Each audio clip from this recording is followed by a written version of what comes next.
সুপ্রভাত বন্ধুরা। তো আজকে সকালবেলা আমরা আজকে যে বিষয়টা আলোচনা করতে যাচ্ছি সেটা আপনাদের সবারই প্রত্যেকের জীবনে আমাদের দৈনন্দিন জীবনে ঘটা বস্তু। বাচ্চারা পড়াশোনা করতে চায় না, বা পড়াশোনাতে বসলে ওরা মনোযোগ দিয়ে পড়াশোনা করতে চায় না, বা পড়লেও পড়া মনে থাকছে না।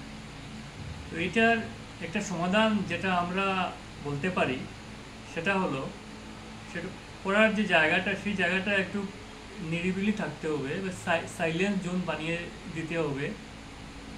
প্রথম কথা এটা সাজানো গুছানো একটা ঘরের মধ্যে যদি টেবিল চেয়ার দিয়ে দেওয়া হয়, শান্ত পরিবেশ থাকে, তখন অটোমেটিক্যালি বাচ্চারা পড়ার দিকে মোটিভেটেড হবে।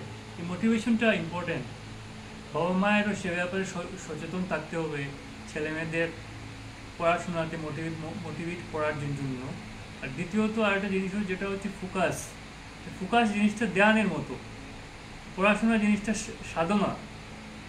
সাধনা এই বিষয়টা যদি বাবা মায়েরা ছেলেমেয়েদের ছোটোবেলা থেকেই বুঝিয়ে দেয়, যেটা একটা সাধনা, নানান ধরনের ঘাত প্রতিঘাত আসবে, ওই ঘাত প্রতিঘাতগুলো পেরিয়ে গিয়ে পড়াশোনা করতে হবে, তখন ধীরে ধীরে ছাত্রছাত্রীরা বা ছেলেমেয়েরা পড়াশোনাতে মনোনিবেশ করতে পারবে, এবং ধীরে ধীরে ওদের যেটা মনে রাখার ক্ষমতা, সেই ক্ষমতাটাও বৃদ্ধি পাবে। এর সঙ্গে আরও অনেক কথা আছে, সেগুলো আমরা পরবর্তী আলোচনা করব।